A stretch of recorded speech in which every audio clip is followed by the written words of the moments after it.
এর সঙ্গে কতগুলো তথ্য আমি আপনাদের সামনে রাখতে পারি যেগুলো প্রামাণ্য।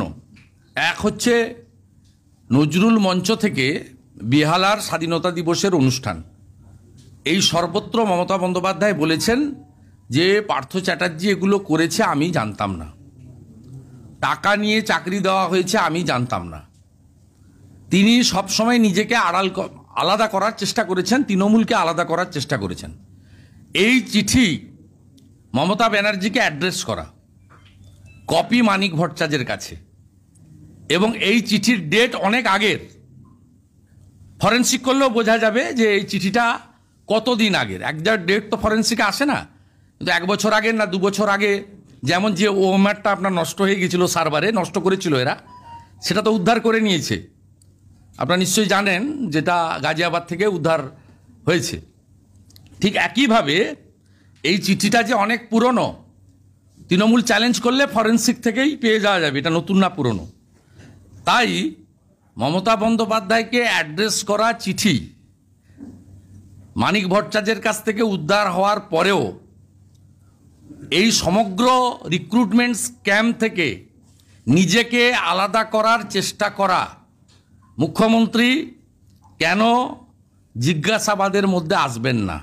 কারণ তিনি নিজেই বারে বারে অস্বীকার করেছেন, এটা আমার নোটিশে নেই, আমি জানি না। কিন্তু এই চিঠিটার মধ্য দিয়ে প্রমাণ হচ্ছে যে তিনি জানেন। আর অভিযোগটা তৃণমূল কংগ্রেস পার্টিকেও যুক্ত করেছে। বলা হয়েছে তৃণমূল যুব কংগ্রেসের সাধারণ সম্পাদক তিনি এই তালিকাটা তৈরি করেছেন এবং টাকাটা তুলেছেন। তাই তৃণমূল যুব কংগ্রেসও আপনাদের কথায় রাজনৈতিক দল, আমার কথায় কোম্পানি, তার একটা ফ্রন্টাল অর্গানাইজেশন। স্বাভাবিকভাবে পার্টি এর দায়িত্ব অস্বীকার করতে পারে না। এর বাইরেও কালকের কেস ডায়েরিতে ডিডি বলা হয়েছে এবং ডিডি ফাইনাল অ্যাপ্রুভ্যাল দিতেন।